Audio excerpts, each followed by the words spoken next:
أما بعد فأعوذ بالله من الشيطان الرجيم وما نرسل بالآيات إلا تخويفا وقال سيدنا رسول الله صلى الله عليه وسلم إذا رأيتم الزلازل فاذكروا الله وتوبوا إليه آمنت بالله صدق الله مولانا العلي العظيم وصدق رسوله النبي الكريم ونحن على ذلك لمن الشاهدين والشاكرين والحمد لله رب العالمين اللهم صل على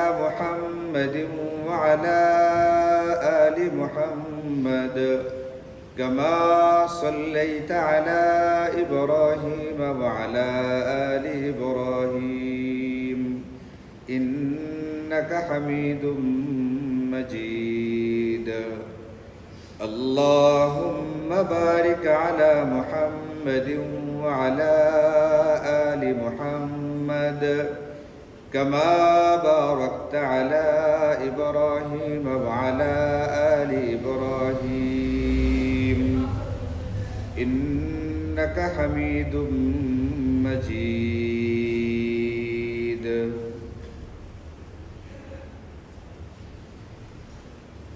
পৃথিবীতে এই যে জ্ঞান বিজ্ঞান প্রযুক্তি ইত্যাদি উন্নতি কতটা বেশি হয়েছে এটা তো আমাদের চোখের সামনেই আছে।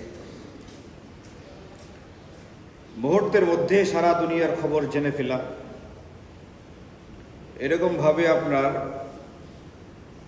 এআই দিয়ে এমন কিছু তৈরি করা যেটাকে বাস্তব না অবাস্তব ধরাটাই মুশকিল হয়ে যায়। পরীক্ষা নিরীক্ষা করে তারপরে বুঝতে হয় এটাকে আসল নাকি নকল, মানে নকলটা আর আসলটার ভিতরে এতটাই মিল থাকে। মানুষ মঙ্গলে পৌঁছে গেছে, চাঁদে যাওয়ার চেষ্টা করছে, না চাঁদে চলে গেছে, মঙ্গলে যাওয়ার চেষ্টা করছে। এত উন্নতি এত উৎকর্ষতার পরেও আমাদের পৃথিবীতে মাঝে মধ্যে এমন কিছু ঘটে যে জিনিসটা ঘটবে এটা আগে আমরা বুঝতে পারি না। আগে থেকে বুঝতে পারলে হয়তো বা সতর্কতা অবলম্বন করা যেতেও, একটা ব্যবস্থা নেওয়া যেত, সেটা সম্ভবপর হয় না। আগে থেকে বুঝবে দূরের কথা, পূর্বাভাস পর্যন্ত থাকে না। যেমন আজকে সকাল 11:15টার দিকে ভূমিকম্প হবে, এটা আগের থেকে কে কে জানতেন আপনারা? এখানে জানতো কেউ এটা? যদি কেউ জানতো তাহলে আগের থেকেই সতর্ক থাকতো। পেপার পত্রিকা মিডিয়াওয়ালারা আমাদেরকে জানাইতো এটা যে শুক্রবার 21 তারিখে সকাল 11:15টার দিকে বাংলাদেশের নেত্রকোনায় ভূমিকম্প হবে অথবা অমুক অমুক অঞ্চলে ভূমিকম্প হবে, আপনারা এই সতর্কতাগুলো অবলম্বন করবেন। সেটাকে আমাদেরকে জানানো হয়েছে? কেউ মাছ কাটে, কেউ তরকারি কাটে, কেউ ঘুমায়, কেউ বই পড়ে, কেউ মোবাইল দেখে। এইগুলো করতে করতে সে দেখে তাকে নিয়ে সারা পৃথিবী কাঁপুনি দিচ্ছে। এখানে হচ্ছে বিজ্ঞানের ব্যর্থতা, এখানে হচ্ছে মানুষের দুর্বলতার একটা বহিঃপ্রকাশ। তুমি যতই উন্নতি করো না কেন, আল্লাহ পাকের কুদরতের সামনে তুমি একেবারে অসহায়, একেবারে দুর্বল। কুরআনুল কারীমে আল্লাহ বলেন যে ওয়াখুলিকাল ইনসানু যায়ীফা, মানুষকে সৃষ্টি করা হয়েছে দুর্বল রূপে। এই জন্য মানুষ হালকা একটু জ্বর উঠলে সে কি করতে থাকে, এটাকে আমাদের দেশে বলে কুহানি করতে থাকে, কুহাইতে থাকে। আরো মানে আঞ্চলিক ভাষা, এটা সুন্দর করে বলতে গেলে সে বিভিন্ন রকমের আবিল্লি, না আবিল্লিরও তো আঞ্চলিকই হলো, এটা তো সুন্দর বাংলা হলো না। বিভিন্ন রকমের অস্থিরতা প্রকাশ করতে থাকে। কিসে? একে জ্বরে। এর যে বেশি হইলে তো উপায় নাই। কত রকমের তার চিৎকার চেঁচেমেচি, হাই হুতাশ, এটা সেটা সে করতে থাকে। যখন শীত পড়ে তখন সেই ব্যক্তি বলে আহা এত শীত, শীতে একেবারে কাবু, শীতে একেবারে জড়সড়। তো শীতের সময় শীত নিয়ে অভিযোগ, এত বেশি শীত সহ্য করতে পারে না, এটা সেটা, এত সমস্যা, এত অসুবিধা। তো আল্লাহ পাক শীত সরাইয়া দা গরম দিলেন। আর গরমের সময় আবার হাই হতাশের শেষ থাকে না, এত গরম, এটা সেটা, উপায় নাই। মানুষ না পারে শীত সহ্য করতে, না পারে গরম সহ্য করতে, না পারে বর্ষাকে মেনে নিতে, না পারে কোনো অসুখ বিসুখকে সহজে মেনে নিতে, কারণ তাকে তৈরি করা হয়েছে দুর্বল রূপে। ওয়াখুলিকাল ইনসানু দাঈফা, এত দুর্বল মানুষটা মহাশক্তিধর সত্তা, আল্লাহ পাকের প্ল্যান পরিকল্পনায় কি আছে না আছে সবকিছু সে কিভাবে জানবে? এটা তার জানার কথাও না। সুতরাং সকাল 11:15টায় ভূমিকম্প হবে, এটা বুঝবার মতো সক্ষমতা এখনো দুনিয়ার মানুষের হয় নাই। তখন আমরা বলি আকস্মিক একটা ঘটনা ঘটে গেছে, হঠাৎ একটা ঘটনা ঘটে গিয়েছে। মনে রাখতে হবে এই যে আকস্মিকতা, হঠাৎ ঘটে যাওয়া, এটা আমরা যারা মাখলুক আমাদের ক্ষেত্রে প্রযোজ্য। আল্লাহ পাকের বেলায় এই ধরনের শব্দ ব্যবহার করাই বৈধ না। আল্লাহ পাকের ক্ষেত্রে কোনো কিছু আকস্মিক না। কুরআনুল কারীম বলে ওমা তাসকুতু মিন ওয়ারাকাতিন ইল্লা ইয়ালামুহা, গভীর জঙ্গলের ছোট্ট একটা গাছের ছোট্ট একটা পাতা শুকায়া যখন সে গাছ থেকে খসে পড়ে যায়, ওই গাছ থেকে যে পাতাটা পড়ে সেই পাতার ব্যাপারেও আল্লাহ পাকের ইলম বা অবগতি আছে। আল্লাহ পাকের নির্দেশনা ছাড়া, আল্লাহ পাকের হুকুম ছাড়া ছোট্ট একটা গাছের ছোট্ট একটা পাতা পড়বার যেখানে অনুমতি নাই, আল্লাহ পাকের অজানায় এমন কিছু ঘটতে পারে না। সেখানে গোটা একটা দেশ, গোটা একটা মহাদেশকে কাঁপায়া ভূমিকম্প হবে, সেটা কি আল্লাহ পাক জানেন না? জানেন না। তাহলে আল্লাহ পাকের ক্ষেত্রে আকস্মিক বা হঠাৎ ঘটে গেছে এই কথা বলবার কোনো সুযোগই আমাদের জন্য নেই। তাহলে আল্লাহ পাক এইগুলো কেন ঘটান, এইগুলো কেন ঘটান সেটা আল্লাহ পাকের কিতাবে আল্লাহ বলে দিয়েছে, অগ্রিম জানিয়ে দিয়েছেন, অ্যাডভান্স সব জানিয়ে দেওয়া হয়েছে কেন এইগুলো করা হয়। আল্লাহ পাকের ক্ষেত্রে আকস্মিকতার কোনো ব্যাপার নাই। তাহলে আল্লাহ কেন ঘটান? কুরআনুল কারীমে অনেক আয়াতের ভিতরে বলে দেওয়া আছে এগুলো। যেমন একটা ছোট্ট আয়াত আপনাদের সামনে তেলাওয়াত করেছি। আল্লাহ বলছেন এখানে ওমা নুরসিলু বিল আয়াতি ইল্লা তাখফীফা, এটা একটা বড় সতর্ক বার্তা, একটা সতর্ক ধ্বনি, মানুষকে একটা সতর্ক বাণী দেওয়া হলো, এটা সতর্কতা করা হলো। এটা এই যে আল্লাহ পাক বিভিন্ন সময় বিভিন্ন বড় বড় ঘটনা সংঘটিত করে থাকেন, এইগুলোর মাধ্যমে মূলত দুনিয়ার মানুষকে সাবধান বা সতর্ক করা হয়, সজাগ করা হয়, তাদেরকে ভীতি প্রদর্শন করা হয়। তোমরা যে আল্লাহ পাকের বিধানের লঙ্ঘন করে যাচ্ছ, যে আল্লাহ তোমার বানানেওয়ালা, যে আল্লাহ তোমার পালনেওয়ালা, যে আল্লাহ তোমাকে বিপদ থেকে উদ্ধারকারী, যে আল্লাহ তোমাকে রোগ থেকে মুক্তি দানকারী, যে আল্লাহ তোমার রিজিক দাতা, ওই আল্লাহ পাকের বিধানের বিরুদ্ধাচরণ যে করে যাচ্ছ, আল্লাহ পাকের বিধানের বিরুদ্ধে যে কথা বলছো, এই ব্যাপারে তোমার সাবধান হওয়া দরকার। তোমাকে সাবধান করবার জন্য আল্লাহ একটা দেশ মহাদেশকে কাঁপায়া একটা ভূমিকম্প দেন তাদেরকে সতর্ক করবার জন্য। ওমা নুরসিলু বিল আয়াতি ইল্লা তাখফীফা, আল্লাহ বলছেন এই নিদর্শনগুলো, এই আলামতগুলো, এই লক্ষণগুলো আমি পৃথিবীর মানুষদেরকে ভীতি প্রদর্শন করবার জন্য পাঠিয়ে থাকি, এগুলো সংগঠিত করিয়ে থাকি। তাহলে ভূমিকম্প এমনি এমনি হয়েছে না আল্লাহ করাইছে? আল্লাহ পাক করিয়েছে। এখন এই জাতীয় ঘটনাগুলোর পরে আমাদের কি করা দরকার ছিল, আমরা কি করি, ওটাও আল্লাহ তাআলা কুরআনুল কারীমে আমাদেরকে আগে জানায় দিয়েছে। বড় বড় দুর্যোগ, দুর্ঘটনা, বড় বড় বিপদ, বড় বড় আপদ, ভূমিকম্প, বন্যা ইত্যাদি, এই যে বিশাল বিশাল ব্যাপারগুলো আমাদের সামনে সংঘটিত হয়, এইগুলো হওয়ার পরে করণীয় ছিল কি, আর আমরা করি কি, মানুষগুলো কিভাবে এটাকে মেনে নেয়, কিভাবে গ্রহণ করে, এটাও আল্লাহ তাআলা কুরআনুল কারীমে বলেন। এই ক্ষেত্রে মানুষগুলো দুই দলে বিভক্ত হয়, ইম্মা শাকিরান ওয়া ইম্মা কাফুরা। সংক্ষেপে বললে একদল মানুষ আল্লাহ পাকের প্রতি কৃতজ্ঞতা আদায় করে সাবধান সতর্ক হয়ে যায়, আরেকদল মানুষ এইগুলোকে পাত্তা না দিয়া, এইগুলোকে গুরুত্ব না দিয়া, এইগুলোর প্রতি বেপরোয়া হইয়া এইগুলোকে অস্বীকার করতে থাকে, সে আরো বেঈমান কুফরের দিকে আরো সামনে এগোতে থাকে, তার কুফরের মাত্রা আরো বেড়ে যায়। ভূমিকম্প হয়েছে, কুরআন আমাদেরকে বলছে এটা একটা সতর্ক বার্তা, সাবধান হয়ে যাও, সতর্ক হও, তোমার জন্য ইস্তেগফার, দোয়া দরুদে লিপ্ত হওয়া দরকার। তোমাদের জন্য সবচেয়ে বড় যে অসুবিধাটা, যে কারণে ভূমিকম্প হয়, গোনা, সেই গোনা ছেড়ে দেওয়া দরকার, এটা হলো কর্তব্য, করণীয়। কিন্তু একদল মানুষ এটা নিয়ে ব্যাখ্যা বিশ্লেষণ করতে শুরু করে, বলে ভূমিকম্পটা কেন হয়েছে, বলে মাটির তলে এটা হয়েছে, ওটা হয়েছে, এখান থেকে এই গ্রহ ওদিকে সরে গেছে, ওই গ্রহ এদিকে আইসা পড়ছে, দুইটা মিলে টাক্কর লাগছে, এইগুলো একটা কি দেখা দিচ্ছে, ভূমিকম্প, একটা ব্যাখ্যা তার করে বলছে নিজেরা। অ্যাক্সিডেন্ট হয়েছে বড় কথা, অ্যাক্সিডেন্টটা হয়ে গেছে, এখন আমার সাবধান হওয়া দরকার। এটা না ঘুরা কেন কিভাবে হয়েছে এটার কারণটাকে খুঁজে বের করার চেষ্টা করা হয়। মানুষগুলোকে আল্লাহ পাক দুই ভাগে ভাগ করে কুরআনুল কারীমে আমাদেরকে ধরিয়ে চিনিয়ে শিখিয়ে দেয়া বলছেন এই দুই প্রকার মানুষ পৃথিবীতে আছে। এখন তুমি কোন প্রকারে থাকবে, কোনটার ভিতরে আমার আপনার থাকা উচিত। আল্লাহ বলছেন এই জাতীয় কুদরত দেখাইবার পরে এই ধরনের নিদর্শন, ভূমিকম্প, বন্যা ইত্যাদি বিভিন্ন দুর্যোগ দুর্ঘটনার পরে মানুষগুলোর দুটা প্রকারে বিভক্ত হয়। এক নম্বর প্রকার সম্পর্কে আল্লাহ বলছেন, অনেক রকম পরিচয় আল্লাহ কুরআনুল কারীমে দিয়েছেন। আমি আপনাদেরকে এক জায়গা থেকে একটা পরিচয় বলি তাদের।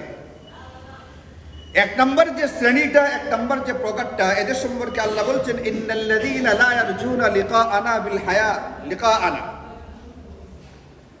এরা আল্লাহ পাকের সঙ্গে যে মিলিত হইতে হবে, পরকালে যে আল্লাহ পাকের মুখোমুখি হওয়া লাগবে, আল্লাহ পাকের আদালতে আল্লাহ পাকের কাঠ গড়ায় দাঁড়াতে হবে, এই জিনিসটাকে তারা বিশ্বাসই করে না। লা ইয়ারজুনা লিকাআনা ওয়া রাদু বিল হায়াতিদ দুনিয়া, তারা দুনিয়া নিয়ে সন্তুষ্ট, তারা দুনিয়া নিয়েই লিপ্ত, দুনিয়া নিয়েই তাদের সমস্ত মগ্নতা, লিপ্ততা, দুনিয়া নিয়েই তাদের সকল প্রকার ব্যস্ততা।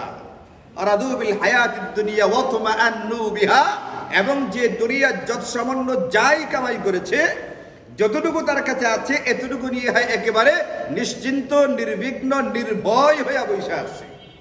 ওয়াল্লাযীনা হুম আন আয়াতিনা গাফিলুন, এবং এদের বড় সমস্যা হচ্ছে এটা যে কুদরত বা যে নিদর্শনগুলো আমি পাঠাই সাবধানবাণী হিসাবে, আল্লাহ বলেন যে হুম আন আয়াতিনা গাফিলুন, এরা এইগুলোর ব্যাপারে উদাসীন আর গাফিল হয়ে থাকে, এরা বেপরোয়া হয়ে থাকে, নির্বিঘ্ন নির্ভয় হয়ে যায় এরা। কথা ছিল এই জাতীয় নিদর্শন দেখাবার পরে, এই জাতীয় বড় বড় দুর্ঘটনার পরে সাবধান হওয়া, সতর্ক হওয়া। আল্লাহ পাক এদের পরিচয় বলছেন, এরা পরকালকে বিশ্বাস করে না, আল্লাহ পাকের মুখোমুখি দাঁড়াতে হবে এটাকে তারা বিশ্বাসই করে না। দুনিয়া যা কামাইছে এটা নিয়ে সন্তুষ্ট, এটা নিয়ে সে ব্যস্ত আছে। এত বড় ঘটনা ঘটে গেল, এটা নিয়ে তার কোনো রকমের ভাব ভঙ্গি কোনো কিছুই নাই, একেবারে নির্বিকার, নির্লিপ্ত। এটা তাদের পরিচয়। আল্লাহ বলছেন এদের রেজাল্টটা কি হবে, এদের ফলাফলটা কি হবে। উলাইকা মাওয়াহুমুন নার বিমা কানু ইয়াকসিবুন, তারা তাদের কৃতকর্মের কারণে, এটা আল্লাহ পাকের পক্ষ থেকে চাপিয়ে দেওয়া না, তারা তাদের কৃতকর্মের কারণে তাদের নিজেদের ঠিকানা জাহান্নাম বা আগুনকে বানিয়ে নিয়েছে। আল্লাহ পাক দেখাইছেন কুদরত নিদর্শন, সাবধান হও, সতর্ক হও। তারা সাবধান সতর্ক না হইয়া বেপরোয়া রয়ে গেছে, গাফিল হয়ে রয়েছে। আল্লাহ বলেছেন এদের ঠিকানা হবে জাহান্নাম। অন্য জায়গায় আল্লাহ বলেন তারা যে গাফিল আছে, কেন গাফিল হয়ে আছে, এটা আল্লাহ বলছেন আরেক জায়গায়। এদের পরিচয়টা যে আন্না আহলাল কোরা, যদি এই এলাকাবাসী, অঞ্চলবাসী, দেশবাসী, মহাদেশবাসী, এই দুনিয়ার মানুষ যদি আমানু ওয়া তাকাউ, ঈমান আনতো এবং তাকওয়া এর চর্চা করত, গোটা জিন্দেগিতে আল্লাহ পাকের ভয়ের চর্চাটা যদি করত, যে কাজটা করবে, যে কথাটা বলবে, এখানে যদি তাকওয়ার পরিচয় দিত, আল্লাহকে যদি সামনে রাখতো, আল্লাহ বলছেন তাদের জন্য ভালো হইতো। কিন্তু তারা এটা না কইরা যখন উল্টা চলতে শুরু করেছে, আমি তখন তাদেরকে পাকড়াও করেছি। আল্লাহ বলেন যে কেন হয়েছে এমনটা, বলে তারা এমন একটা ভাব ধরেছে পৃথিবীতে চলতে গিয়ে, আফা আমিলু আইয়াতিয়াহু বাসুনা বায়াতা ওয়া হুম নাইমুন। আল্লাহ বলেন যে তারা কি এমন হয়ে গেছে যে রাত্রিবেলায় যখন তারা ঘুমিয়ে থাকবে, অথবা রাত্রিবেলায় যখন তারা আনন্দের ভিতরে থাকবে, আমোদ প্রমোদের ভিতরে থাকবে, আল্লাহ পাকের পক্ষ থেকে শাস্তি নেমে আসবে, এই ব্যাপারে তারা কি নির্ভয় হয়ে গেছে। তারা যে ঈমান আর তাকওয়ার চর্চা না করে, তারা যে আল্লাহ পাকের বিধানগুলোর নাফরমানি করে, এর কারণটা কি? এর কারণ কি এইটা যে তাদের ঘুমের ভিতরে আল্লাহ পাকের পক্ষ থেকে শাস্তি আসবে ঘুমন্ত অবস্থায়, এই ব্যাপারে তারা কি নিশ্চিন্ত, নির্বিঘ্ন, নির্ভয় হয়ে গেছে? ভাবভঙ্গিটা তো এরকম যে আল্লাহ পাকের পক্ষ থেকে শাস্তি আসতে পারে, এই ভয় তাদের নাই। অথবা এমন বিল্ডিং তৈরি করেছে, এমন বাড়ি তৈরি করেছে, এতটা নিরাপত্তা বেষ্টনীর ভিতরে আছে যে আল্লাহ পাকের শাস্তি তাদেরকে পাকড়াও করতে পারে, এই ব্যাপারে তাদের কোনো সম্ভাবনা, ভয় একেবারেই নাই। আল্লাহ বলছেন তারা কি এই ব্যাপারে নিশ্চিন্ত, নির্বিঘ্ন হয়ে গেছে যে আইয়াতিয়াহুম বাসুনা দুহান ওয়া হুম ইয়ালআবুন, তারা দিনের বেলায় যখন নাকি হই হুল্লোড়ের ভিতরে লিপ্ত থাকবে, খেলাধুলায় মগ্ন থাকবে, ওই সময় আল্লাহ পাকের পক্ষ থেকে ভয়ঙ্কর আযাব নেমে আসবে, এই ব্যাপারে তারা কি নির্বিঘ্ন, নির্ভয় হয়ে গেছে? আফা আমিনু মাকরাল্লাহ, আল্লাহ প্রশ্ন করেন যে আল্লাহ পাকের শাস্তির ব্যাপারে তারা এতটা উদাসীন কিভাবে হলো? ফালা ইয়ামানু মাকরাল্লাহি ইল্লাল কওমুল খাসিরুন। আল্লাহ বলছেন আল্লাহ পাকের শাস্তি থেকে নির্ভয় হয়ে যাওয়া। যে কোনো সময় যে কারো উপরে আল্লাহ পাকের শাস্তি আসতে পারে, যে কোনো এলাকায় যে কোনো অঞ্চলে আল্লাহ পাকের পক্ষ থেকে গজব নেমে আসতে পারে, এই ব্যাপারে নির্বিঘ্ন নির্ভয় তারাই হয়, নিশ্চিন্ত তারাই হয় ইল্লাল কওমুল খাসিরুন। আল্লাহ বলছেন যারা সুনিশ্চিত ক্ষতিগ্রস্ত সম্প্রদায়। এই জন্য ভূমিকম্প, জলোচ্ছ্বাস, বন্যা ইত্যাদি বড় বড় রকমের আযাব গজব যখন আসে, এইগুলোকে উদাসীনতার দৃষ্টিতে দেখবার সুযোগ নাই, নির্ভয়ে দেখবার এইগুলোকে সুযোগ নাই। কারণ এইগুলো আল্লাহ পাক পাঠাচ্ছেন আমাদেরকে সাবধান আর সতর্ক করবার জন্যে। যারা এইগুলোর ব্যাপারে একেবারে নির্বিকার থাকে, একেবারে নির্ভয় থাকে, আল্লাহ পাকের ফতোয়ায়, আল্লাহ পাকের ঘোষণায়, এরা হচ্ছে চরম ক্ষতিগ্রস্ত একটা গোষ্ঠী বা জাতি। আল্লাহ কুরআনুল কারীমে অগ্রিম বলে দিয়েছেন এই জাতীয় নিদর্শনাবলী দেখাইবার পরে পৃথিবীর মানুষগুলো দুই দলে বিভক্ত হয়। একদল হচ্ছে এটা যারা হুম আন আয়াতিনা গাফিলুন, আমার নিদর্শনগুলোর ব্যাপারে উদাসীন থাকে, গাফিল থাকে, এদের ঠিকানা জাহান্নাম, এবং এদেরকে দিনে বা রাতে যে কোনো সময় আল্লাহ পাকের পক্ষ থেকে শাস্তি পাকড়াও করবে। এটা হলো একটা গোষ্ঠী, একটা জাতি। আরেকটা সম্প্রদায় সাবধান হয়, সতর্ক হয়, যে সতর্কতার জন্যে তাকে এই ভূমিকম্প, জলোচ্ছ্বাস ইত্যাদি দেওয়া হইল। জ্বর, ঝঙ্কা যেগুলো আসে, বিপদ আপদ, অসুখ বিসুখ, ক্ষুধা, অর্থনৈতিক সংকট ইত্যাদি, এইগুলো আসার পরে ওমা ইয়াতাযাক্কারু ইল্লা মান ইউনীব, একদল সম্প্রদায় এমন আছে যারা এইগুলো সংগঠিত হওয়ার পরে আল্লাহমুখী হয়, আল্লাহর দিকে মুখাপেক্ষী হয়, আল্লাহর দিকে মুতাওয়াজ্জিহ হয়, আল্লাহর দিকে মনোযোগী হয়, আল্লাহ পাকের রহমত কামনা করতে থাকে, আল্লাহ পাকের আযাব থেকে নিজেকে বাঁচাইবার জন্য চেষ্টা করতে থাকে। এমন একটা গোষ্ঠী পৃথিবীতে আছে। এদের জন্য আল্লাহ বলছেন হুয়াল্লাযী ইউরীকুম আয়াতিহি, আল্লাহ পাক তাদেরকে তার কুদরত বা নিদর্শন দেখান। যেমন আজকে দেখিয়েছেন হয়তো বা ছোট্ট আকারে, আল্লাহ পাকের দয়া আর মেহেরবানির কারণে 5.5 মাত্রার ভূমিকম্প দিয়ে আমাদেরকে সাবধান করেছেন, সতর্ক করেছেন। এটা এখন যারা সাবধান হবে, সতর্ক হবে, তাদের ব্যাপারে আল্লাহ বলছেন ইউনাজ্জিলুকুম মিনাস সামাই রিজকা, ইউনাজ্জিলু লাকুম মিনাস সামাই রিজকা, আল্লাহ পাক তাদের জন্য আসমান থেকে রিজিকের ব্যবস্থা করে দেন। যারা সাবধান হয়, সতর্ক হয়, আল্লাহ পাকের পক্ষ থেকে দুনিয়াতে চলতে গিয়া যত রকমের আসবাবের প্রয়োজন হয়, যত রকমের বিষয়ের মুখোমুখি আমরা হই, যেগুলোকে আমরা রিজিক হিসাবে চিহ্নিত করি বলে থাকি, এই সবগুলোর ইন্তজাম আল্লাহ পাক আসমান থেকে করেন। এই কারণে যে সে এই নিদর্শন থেকে শিক্ষা নিয়েছে, এই মুহূর্তে তার যা করণীয় সে করণীয়টা করে ফেলেছে। 2 নম্বর, আল্লাহ বলছেন তাদের জন্য পরকালে এমন এক জান্নাত আমি তৈরি করে রেখেছি যার পাদদেশ দিয়ে নহর প্রবাহিত হবে, ওই জান্নাতে তারা বসবাস করবে। এই দুই দলে মানুষগুলো বিভক্ত হয়। আল্লাহ পাক বলেন আমি নিদর্শনগুলো পাঠাই লোকদেরকে সাবধান আর সতর্ক করবার জন্য। ওমা নুরসিলু বিল আয়াতি ইল্লা তাখবীফা, আমার এই কুদরতগুলো দেখানো হয় মানুষ সাবধান সতর্ক হওয়ার জন্য। একদল মানুষ এই নিদর্শন দেখবার পরে সাবধান সতর্কতা হয় না, এইগুলোর ব্যাপারে উদাসীন থাকে, গাফেল থাকে, এবং এইগুলোর নতুন নতুন ব্যাখ্যা দাঁড় করাইতে থাকে। আল্লাহ পাকের কুদরতকে ভুলে গিয়ে নিজের একটা কার্য কারণ খুঁজে বের করার চেষ্টা করে। এদের ফলাফল বলছেন আল্লাহ তাআলা দুনিয়াতে দিনে বা রাতে যে কোনো সময় তাদের উপরে আযাব আর গজব আসবে, আর পরকালে তাদের জন্য জাহান্নামের অগ্নিকুণ্ড তৈরি করে রাখা হয়েছে।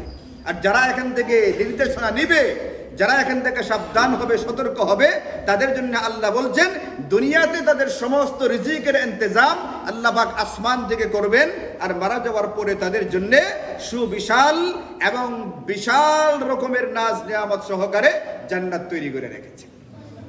এই জন্য এই জাতীয় দুর্যোগ দুর্ঘটনায় এটাকে শুধুমাত্র হালকা নজরে দেখবার সুযোগ নাই, এই ব্যাপারে উদাসীন বা গাফিল হইয়া থাকবার সুযোগ নাই। যদি কোনো ব্যক্তি এটাকে উদাসীনতার নজরে দেখে, তাহলে সে প্রথম প্রকার ব্যক্তির ভিতরে পড়বে, যার উপরে দুনিয়াতেই যে কোনো সময় আযাব আসবে, আর পরকালে জাহান্নাম তো আছে। আমি আপনি মুমিন মুসলমান হিসাবে এই ধরনের ক্ষেত্রে আমাদের যেটা করণীয়, এই করণীয়টাকে কোরআন সুন্নাহর দৃষ্টিতে গ্রহণ করতে হবে, নিজের জিন্দেগিতে বাস্তবায়ন করার চেষ্টা করতে হবে। এখন এই জাতীয় ক্ষেত্রে করণীয়টা কি? এক নম্বর করণীয়, আমার আগের আলোচনা থেকে আপনারা বুঝে ফেলেছেন যে এই ঘটনাগুলো আল্লাহ পাক কেন ঘটান? লোকদেরকে সতর্ক করার জন্য, ভীতি প্রদর্শন করার জন্য। সুতরাং আমাদের এক নম্বর করণীয় হচ্ছে এই জাতীয় ঘটনা সংঘটিত হওয়ার পরে আমরা যেন সাবধান এবং সতর্ক হয়ে যাই। এটা আমাদের এক নম্বর করণীয়। আমাকে সাবধান করা হচ্ছে, সতর্ক করা হচ্ছে, সাইরেন বাজিয়ে বোঝানো হচ্ছে যে আমার দ্বারা কোনো না কোনো অসুবিধা হচ্ছে, আল্লাহ পাকের কোনো নির্দেশের লঙ্ঘন হয়ে যাচ্ছে, আল্লাহ পাকের কোনো বিধানের বিরুদ্ধাচরণ হচ্ছে, আমাকে সাবধান করা হচ্ছে। সুতরাং এক নম্বর করণীয় হচ্ছে আমি যেন সাবধান এবং সতর্ক হয়ে যাই। এটা আমার এক নম্বরের করণীয়। দুই নম্বর করণীয় হচ্ছে, লম্বা চওড়া হাদিসের ভিতরে নবীজি বলেছেন এই জাতীয় ভূমিকম্প বা এই জাতীয় যে বিষয়গুলো সংঘটিত হয় পৃথিবীতে, এর কারণ হচ্ছে বিভিন্ন রকমের গুনাহ। যেমন ধরেন অশ্লীলতা, বেহায়াপনা ছড়িয়ে পড়া। এটা পৃথিবীতে কি পরিমাণ ছড়িয়েছে এটা তো আর আলাদা করে বুঝিয়ে বলবার কোনো সুযোগ নেই, দরকারও নেই। এটা বাহুল্য হবে বললে। সুদ ব্যাপক হয়ে যাওয়া, সুদ কি পরিমাণ ব্যাপক হয়েছে পৃথিবীতে, যারা জীবনে সুদী কোনো কারবারের সঙ্গে জড়িত হইতে চায় না তারাও অনিচ্ছাকৃতভাবে হলেও তারা সেই কারবারে জড়িত হয়। একজন হজযাত্রী হজ করবে, হজ একটা ফরজ ইবাদত করবে, বলেন এই ব্যক্তিরা হজের টাকাটা দিয়ে সুদী কারবারে জড়িত হওয়ার কোনো তার ইচ্ছা বা আকাঙ্ক্ষা আছে? তার কাছ থেকে 6 মাস আগে টাকা নেওয়া হচ্ছে, টাকাটাকে ব্যাংকে পড়ে থাকবে না কোনো কাজে লাগানো হবে। এখন সরকারি ব্যাংকগুলো এই টাকাটা কোথায় কাজে লাগাবে? আপনি কি মনে করেছেন ওই যে কিছু কিছু অ্যাপ আছে, অ্যাপের রংটা সবুজ রঙের হইলে এটাকে বলে ইসলামী অ্যাপ, আর হলুদ রঙের হইলে এটা হয়ে যায় সুদী অ্যাপ। আচ্ছা, রঙের দ্বারা সুদ হওয়া না হওয়ার কোনো ব্যাপার আছে? আপনার নগদের যে অ্যাপটা আছে, এই যে মোবাইল ব্যাংকিংয়ের যে কারবারটা, সবুজ রঙের হলে হালাল আর হলুদ রঙের হলে এটা হারাম, এই জাতীয় কোনো মাসলা আছে শরীয়তে? মূলত এখানে সঞ্চিত টাকাটা কোন কাজে বিনিয়োগ করা হচ্ছে, এটাকে কিভাবে বিনিয়োগ করা হচ্ছে, ওটার ভিত্তিতে হালাল হারামের নির্ণয় হবে। এখন তারা রং দিয়ে বুঝাই যাচ্ছে এটা হলে এটা, ওটা হলে ওটা। বাংলাদেশের মানুষ 92% মুসলমান এখনো নামাজ ঠিকঠাক মতো না পড়লেও হালালের চিন্তাটা এখনো করে। যখন দেখছে ইসলামী ব্যাংকগুলো অনেক অগ্রসর হয়ে যাচ্ছে, এখন যারা ইসলামী শরিয়া মোতাবেক পরিচালিত ব্যাংকগুলো চালায় না, তারাও চিন্তা করে কিভাবে গ্রাহককে আকৃষ্ট করা যায়। একটা লাগাই দিছে ইসলামিক উইন্ডো, দেখবেন নেত্রকোনা এখানে সোনালী ব্যাংকের সামনে একটা লাগাই রাখছে। এদের কার্যকলাপ কি শরিয়া মোতাবেক পরিচালিত? লাগাই রাখছে কেন? দর্শককে টানবার জন্য। আমি আপনাদের সামনে প্রায় 1.5 বছর আগে যখন সর্বজনীন পেনশন চালু করা হইল বাংলাদেশ সরকারের পক্ষ থেকে, গত সরকারের পক্ষ থেকে, তখন কিন্তু আলোচনা করেছিলাম এটা, যে এটা সর্বজনীন নাম দিলেও আসলে সর্বজনীন না, এটা সকলের জন্য কল্যাণকর না। কারণ এখানকার টাকাটা বিনিয়োগ করা হবে সুদী পদ্ধতিতে, এটা একজন মুমিন মুসলমানের কাম্য না। গত কিছুদিন আগে পেপারে দেখলাম এখন তারা যে পরিমাণ মানুষ এটার ভিতরে সারা দিবে ভেবেছিল, তার কানি কোনাতেও তারা নাই। এই কানি কোনা আর একটা আঞ্চলিক শব্দ কইলেছি, মানে ধারে কাছেও নাই আর কি। তারা এই পরিমাণ মানুষ কাছাকাছি আসে নাই। এখন তারা চিন্তা করতেছে এখানে একটা সিস্টেম করবে যেটা হবে ইসলামিক ধাঁচের। ওলামা একরাম যেভাবে বলবেন ওইভাবে এখানে পেনশনের জিনিসটাকে পরিচালিত করা হবে যাতে করে মানুষ আকৃষ্ট হয়। এর মানে মানুষ এখনো ব্যাপকভাবে সুদী কারবারে জড়িত হইতে চায় না। কিন্তু এখন কি সুদ ছড়াইছে না ছড়াইছে না? অশ্লীলতা ছড়ায় গেছে, সুদ ছড়ায় গেছে, ঘুষ রন্ধ্রে রন্ধ্রে ঢুকে গেছে। যে সমস্ত দেশে আমরা মনে করতাম এগুলো হয় না, তারাও এইগুলো এখন আমাদের কাছ থেকে শিখতে শুরু করেছে। বিভিন্ন রকমের গুনাহ যখন ছড়িয়ে পড়বে, অশ্লীলতা, সুদ, দুর্নীতি, প্রতারণা, ধোঁকা। আজকে সকালবেলায় আমরা মুরগি কিনতে গেছি 3 জনে, আমি, রাসেল আর মামা। মামা আছেন? কই ঘুমাইতেছে? তো মুরগিটা যাচাই বাছাই করতেছে হলো রাসেল। সে ধৈর্য ওজনটা দেখে, সাইজটা দেখে, দেখে মুরগিগুলোর গলার ভিতরে এত বড় একটা পুটলা। এটা কি জিনিস বলতে পারবেন আপনারা? রাসেলকে হুজুর আঙ্গুল দিয়ে ঠিললে খাবার ঢুকাইছে, এটাকে ওজন করতাম। এটা যদি পাথর হইতো কমপক্ষে আধা কেজি হবে, কিন্তু খাবার তো আর আধা কেজি হবে না। কিন্তু এই মুরগিটা যে বাচ্চা রয়েছে এটাই বেশি। আচ্ছা বলেন, এতটুকু খাবার জোর করে ঢুকাইবার পরে ওজন আর কতটুকু বাড়ছে? ওয়াইলুল লিল মুতাফফিফিন, আল্লাহ বলছেন যারা এইভাবে ওজনে কম বেশ করে তাদের জন্য আল্লাহ পাক শাস্তি তৈরি করে রেখেছেন। ওয়াইলুন, কুরআনুল কারীমের ওই সূরা শুরুই হইছে আযাব দিয়া আর ধ্বংস দিয়া, গজব দিয়া। যারা নিজের পাওনা বুঝে নেওয়ার সময় পুরাপুরি বুঝে নেয়, অন্যকে অন্যের পাওনা দেওয়ার সময় যত কম দেওয়ার চেষ্টা করা যায় ততটুকুই করতে থাকে। শরীয়তের বিধান হচ্ছে তুমি তোমার পক্ষ থেকে একটু বাড়ায় দাও। তুমি যখন দিবে তাকে দেওয়ার সময় একটু বাড়ায় দাও, আর যখন তার কাছ থেকে নেবে নেওয়ার সময় একটু কমাও। মাছ কিনছেন 1 কেজি কত টাকা? বলে 300 টাকা, বা ওজনে আসছে 305 টাকা। এখন আমার নিয়ম ছিল, শরীয়ত আমাকে উৎসাহিত করেছিল, এটা 305 টাকা যেহেতু মূল্য আসছে আমি 310 টাকা দেয়া দিই, 5 টাকা দরকার নেই, যাও 10 টাকায় রাখো। কিন্তু আমরা কি 10 টাকা দিই না 5 টাকাটা কম দিই? এটা কি শরীয়ত মোতাবেক হয়েছে না উল্টা হয়েছে? শরীয়ত বলছে তুমি তোমার পক্ষ থেকে বাড়াও, আর তার কাছ থেকে নেওয়ার সময় কমাও। 1 কেজি নেওয়ার কথা 2-4টা মাছ কম নেও, ওই লোকের কাছ থেকে 2টা মাছ বাড়ায় দাও, 2টা মাছ বাড়ায় দাও, নিয়ে আমি নিয়ে নিছি অতিরিক্ত। নিয়ম ছিল ওখান থেকে নেওয়ার সময় আমি কমায় নিব। হ্যাঁ জুরি করে আমাকে বাড়ায় দাও, কারণ তার দায়িত্ব হলো আমাকে বাড়ায় দেওয়া, আর আমার দায়িত্ব হলো আমার মূল্যটা তাকে বাড়ায় দেওয়া। কথা ছিল এটা, চলছে দুনিয়া উল্টা।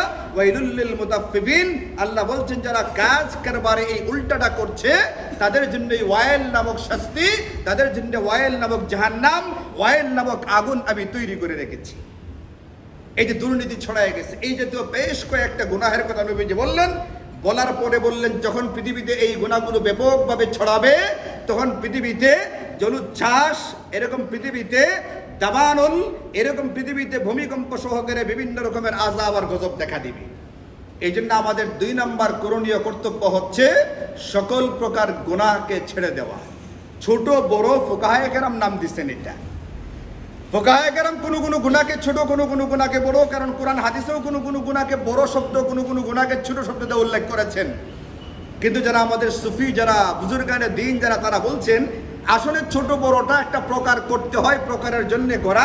ছোট হোক বড় হোক, যদি নাফরমানি হয়, বিরুদ্ধাচরণ যদি হয়, এটা কার হইছে? বিরুদ্ধাচরণটা হইলে কার হইছে? নাফরমানি হইলে কার হইছে? তো আল্লাহ পাকের সাথে বড় বেয়াদবি করলেও যেরকম বেয়াদবি, আল্লাহ পাকের সঙ্গে ছোট বেয়াদবি করলে এটাও বেয়াদবি। আমার এমন হয়ে যাওয়া উচিত যে আল্লাহর সঙ্গে না বড় বেয়াদবি না ছোট বেয়াদবি, কোনো একটা বেয়াদবি হয়, কোনো একটা নাফরমানি হয়। সকল প্রকার গুনাহ থেকে নিজেকে বাঁচিয়ে ফেলার চেষ্টা করা, এটা হচ্ছে আমাদের জন্য এই জাতীয় কুদরত দেখার পরে, সাবধান বাণী দেখবার পরে 2 নম্বরের কর্তব্য। তাহলে 1 নম্বর হচ্ছে সাবধান বা সতর্ক হয়ে যাওয়া। 2 নম্বর হচ্ছে আমাদের যেটা করণীয়, সকল প্রকার গুনাহকে সর্বতভাবে বর্জন করার আপ্রাণ চেষ্টা করা। 3 নম্বর করণীয় হচ্ছে নবীজি বলেন ফাফজাউ ইলা দুআইহি, যখন এই জাতীয় ভূমিকম্প, দাবানল, জলোচ্ছ্বাস, বন্যা, ঠাডা ইত্যাদি দেখবা ব্যাপক পরিমাণে হইতেছে, তখন তোমার করণীয় হচ্ছে আল্লাহ পাকের কাছে দোয়া করো। নবীজি নিজে দোয়া করতেন, আল্লাহ আমি তোমার কাছে এই বাতাস এবং এই বাতাস যে অকল্যাণের উপরে পাঠানো হয়েছে, এই অকল্যাণ থেকে তোমার কাছে আশ্রয় চাই। সেখানে আমাদের কি এই জাতীয় দুর্যোগ দুর্ঘটনার অকল্যাণ থেকে পানা চাওয়ার প্রয়োজন আছে না নাই? নবীজি আমাদেরকে শিখাইবার জন্য দোয়া করতেন। এই জন্য আমাদের দোয়ার দিকে মনোযোগী হইতে হবে, এক হাদিসের ভিতরে নবীজি বলছেন। এবং 4 নম্বর করণীয় হচ্ছে ও যিকরিল্লাহ, আল্লাহ পাকের জিকিরের পরিমাণ বাড়াও, তাসবিহাতের পরিমাণগুলো বাড়াও। সুবহানাল্লাহি ওয়াল হামদুলিল্লাহ, লা ইলাহা ইল্লাল্লাহু আল্লাহু আকবার, এইগুলোর পরিমাণ বাড়াইতে হবে, যেগুলোর দ্বারা আল্লাহ পাকের প্রশংসা হয়, আল্লাহ পাকের বরত্বের ঘোষণা দেওয়া হয়, এইগুলোর পরিমাণ বাড়াইতে হবে। এবং 5 নম্বর নবীজি বলছেন ওয়া ইস্তিগফারিহি, আল্লাহ পাকের কাছে গুনাহ থেকে তওবা আর ইস্তিগফার করো। ভবিষ্যতে কোনো গুনাহ করা হবে না, এই ব্যাপারে দৃঢ় প্রতিজ্ঞাবদ্ধ হও।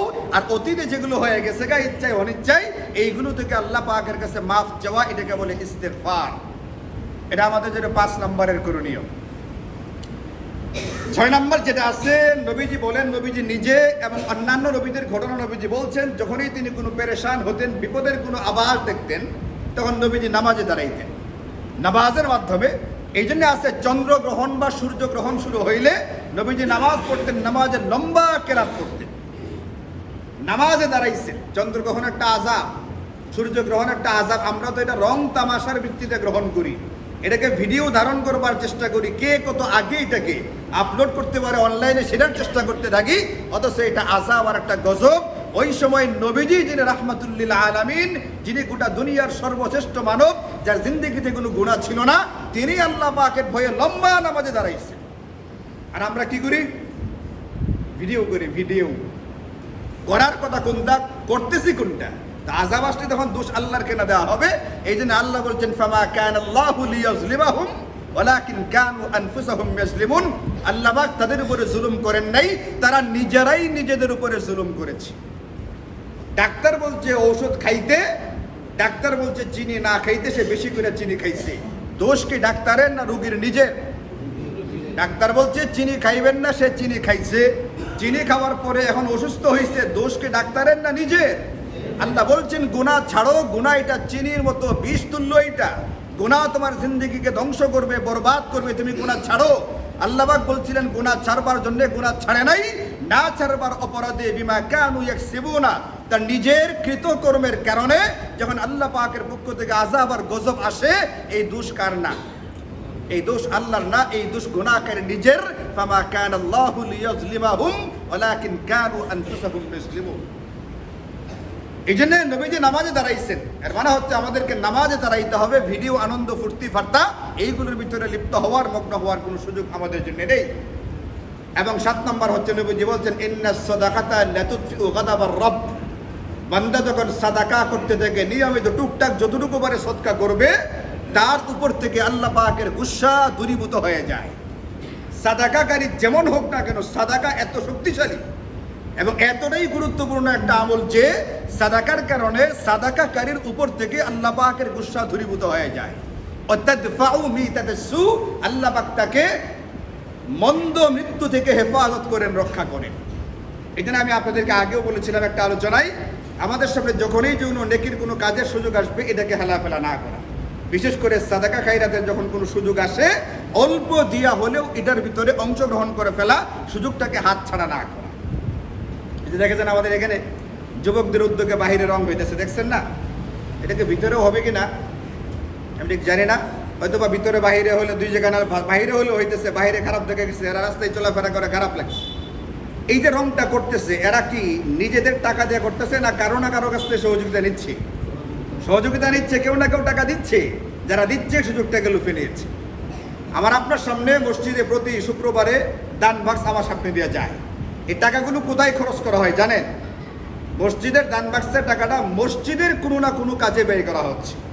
আল্লাহর ঘরকে আবাদ রাখা, আল্লাহর ঘরকে আবাদ হিসাবে জারি রাখা কিয়ামত পর্যন্ত, এটা আল্লাহ বলছেন ইমানদারের একটা পরিচয়।